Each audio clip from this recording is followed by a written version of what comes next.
hindi mo kailangan magkaroon ng milyon para mag-retire ng maayos. Kapatid, gusto mo bang mag-retire pero iniisip mo parang hindi pa rin sapat ang ipon at pera mo? Baka naman masyado mong pinoproblema ang bagay na hindi mo naintindihan. Ang totoo, baka malaman mo na mas mababa pang kailangan mo ipunin para sa retirement plans mo. At kung gusto malaman kung magkano, let's go. Videos that will make you wealthy and debt-free.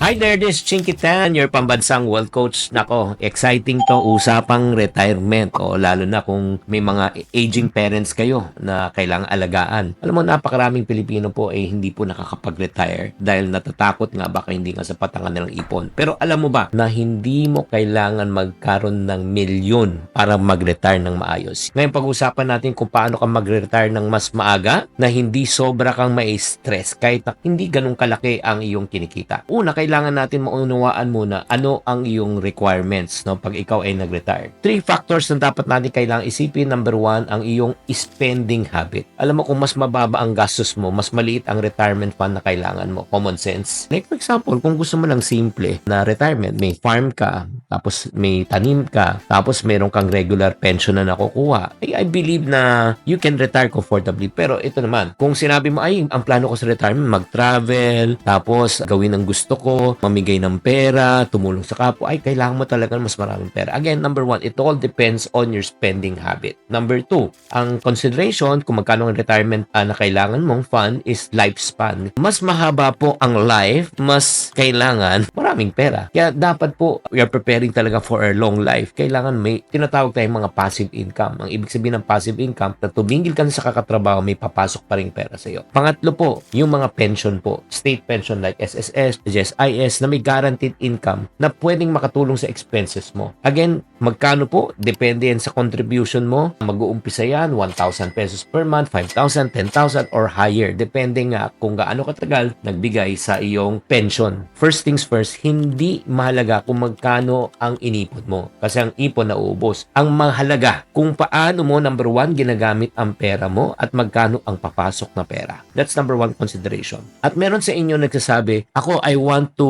retire young, retire early. Kung yan ang gusto mo, ito naman ang kailangan mong i-consider. Before you really want to retire young, kasi mas delikado po pag hindi ka nakapaghanda for early retirement. Ano po yung danger zone dyan? Kapag nag-retire ka, bago mo pa makuha ang pension mo, baka mabilis na maubos ang savings mo. That's number 1. Lalo na kung pusok ka pang, marami ka pang plano sa buhay. Again, number 2, ang pag-withdraw ng iyong retirement fund or savings na walang plano, kasi may mga iba, may retirement fund, ano ginagawa? Wini-withdraw o inuutang na agad, pinambibili ng bahay, pinambibili ng sasakyan. In other words, nasira ang retirement goal mo. Ito lang tatandaan mo. Kung pwede kang mag-delay. Pag-ipunan mo muna, alagaan mo muna, mas okay yun. Mas maganda na yung prepared ka talaga. Hindi masama na mag-retire na maaga, pero siguraduhin mo lang na ang tamang plano mo para hindi ka maubusan ng pera pagdating ng panahon. Now, let's talk about, okay, Chinky, right now, sige, may plano na ako mag-retire. Ano dapat kong gawin? Mag-ipon lang ba ako ng pera? No. Ito lang po,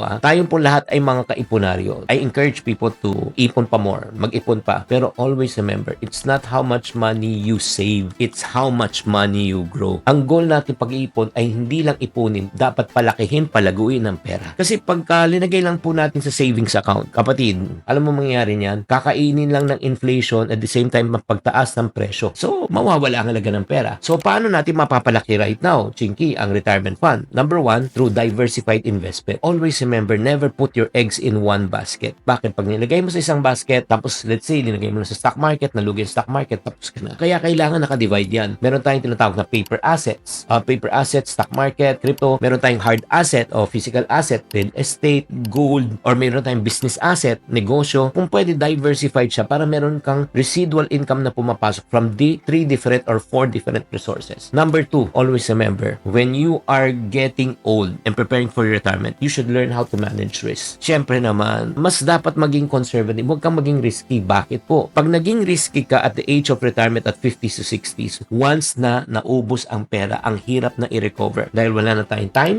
wala na tayong energy. And then number 3, gamitin po natin ang mga financial instruments. Especially kung gusto nyo talaga mag-retire ng maayos. Yung mga tax efficiency na investment. Kung po pwede, zero tax. Ano po yung mga zero tax na pwede mong makuha ng investment? Like for example, Pag-ibig MP2, zero tax yan pag kumita. Insurance. Pag nakakuha ka ng insurance sa coverage, zero tax din po siya. Kaya kailangan po maging matalino po tayo, no, pagdating po sa investment. Mas mabilis pong maabot natin ang retirement pag hindi mo kailangan ng talagang malaki ng kita. Let's talk about the last part. Para hindi maubos ang ating retirement fund, kailangan po natin na i-manage po ang ating gastusin. Ang question, paano mo ma-adjust ang gastos mo at para mas mapadali ang retirement mo? Number 1, wag pong uubusin ang pera agad. Pag nakakuha ka ng retirement fund, hindi pang travel yan. Hindi pang bahay yan, pambayad ng utang, kapatid. Kailangan po natin na gamitin po natin yung ating pera. Pinaka-best niyan is use the 5%